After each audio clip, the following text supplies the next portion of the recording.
đầu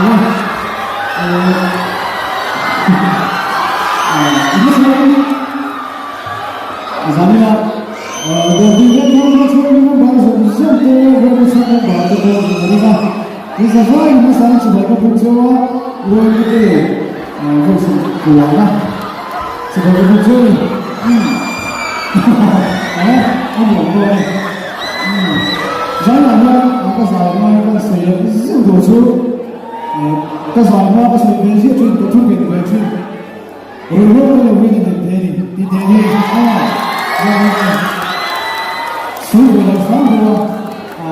Thì còn chuyện kia luôn thì tôi là sinh ra đầu tiên là rồi lâu tới rất là lâu nhất cái trong mình cần sẽ bên tí mà càng sớm về phá hình là chứ rất là nhiều hết mỗi vấn đề lòng hà này mỗi vấn đề tóc chưa được chia ở lòng nào xíu mỗi vấn đề có quen để đi mỗi vấn đề đi về hóa in với họ trong nó tầm sai này đâu đâu của họ đâu rồi ngoài tủ chút này nữa